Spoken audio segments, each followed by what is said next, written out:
San Antonio is such a great city to visit, and with so many fabulous venues, you can't see them all in one day, but you can certainly try. We saw the 15-mile Riverwalk, the Alamo, the Japanese Tea Garden, and Mission San Jose. And it wasn't until later it dawned on me that all of those places are free. We are Ron and Bev, and we hope you will join us on our retirement journeys. After our trip to Florida, we had a day's turnaround before we flew to San Antonio, Texas to meet two other couples. Our friends Gary and Renee flew down the same day we did, and we stayed with them in a VRBO home. Steve and Judy are winter Texans, renting a place for February and March. The day after we arrived, we headed to San Antonio. Judy is a planner, and she suggested we see Mission San Jose before visiting the Alamo, the Riverwalk, and the Japanese Tea Garden. There's an ongoing joke about the ladies stopping at gift shops whenever possible, and sure enough, there was another one. Today, on February 23rd, that's today, 1720, Father Margil de Jesus arrived here along with some other folks, and this mission was formed. Within a year, it had 400 native peoples. We are right here, okay? I'm going to take you over here where we have the native quarters. Every family that came here got an apartment. Our park guide was terrific, giving many wonderful anecdotes about life in the mission. The missions are run by the National Park Service. San Antonio Mission's National Historic Park is the only UNESCO World Heritage Site in Texas, and it includes 4 missions started in the early 1700s by Spanish missionaries to educate and convert Native Americans. This is in addition to the Alamo, which was also started as a mission. Apartments for indigenous people were constructed in 1755 and then reconstructed in the 1930s. They had outdoor ovens and wells accessible from the inner courtyard. The building of the limestone church with its Spanish colonial Baroque architecture was completed in 1782, restored in the 1930s, and continues in use to this day.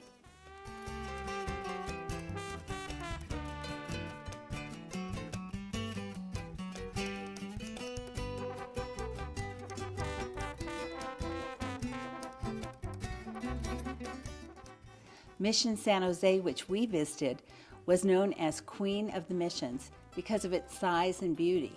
Several groups of indigenous people wanted to join the mission when it was founded, and many current San Antonio residents can trace their heritage back to the early missions. The missions became a center for community and eventually were secularized in the early 1800s. We're right outside the gift shop, but these fellows decided not to go in. Viewing the mission worked up our appetites as we headed to a recommended restaurant for great Mexican food.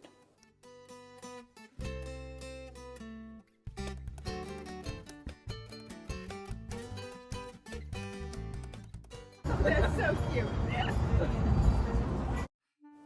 After eating, we headed to the Alamo, which unbeknownst to us was celebrating the first day of the siege on February 23, 1836. Because of the special significance of the day, we don't know if it was more crowded than usual or not. Although most of us had been there, our friend Renee had never seen it. We warned her it might be smaller than she expected, but she said it was just how she pictured it. The siege of the Alamo, which was part of the Texas Revolution to gain independence from Mexico, began on February 23rd and ended in total defeat for the Texans on March 6 in 1836. But the battle cry to remember the Alamo helped to rally Texans to win their independence and become a self-governing republic.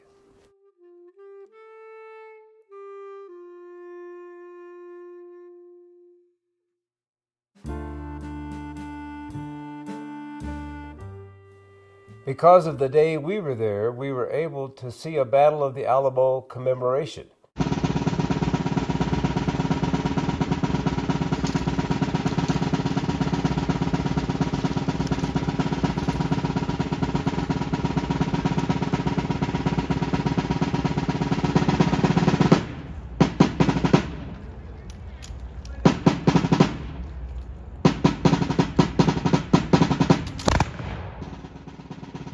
After checking out the Alamo gift shop, we walked over to the San Antonio Riverwalk.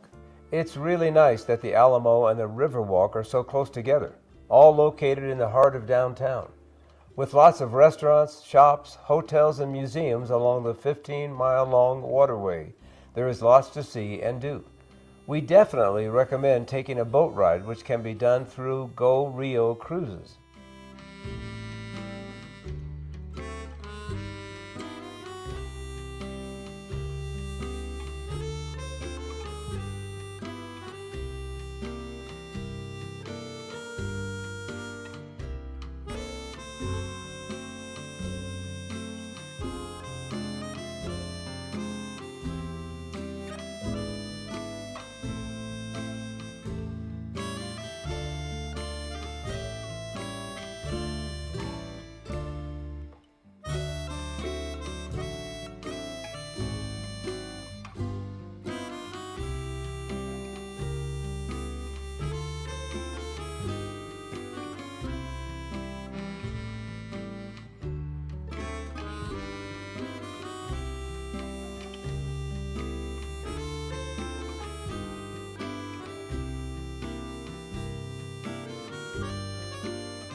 It was a very full day for us, as our last stop was at the Japanese Tea Garden in San Antonio.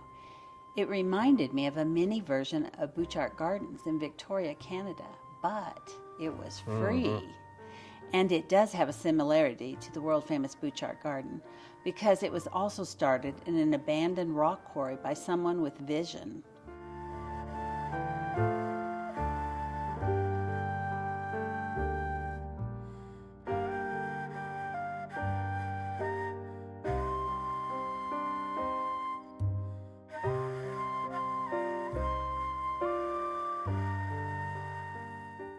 A park commissioner with help from prison labor constructed the garden that included stone arch bridges and a Japanese pagoda.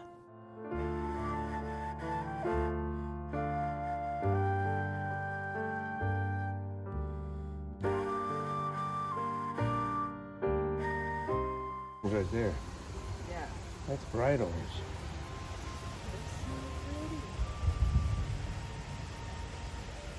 Such a variety, man.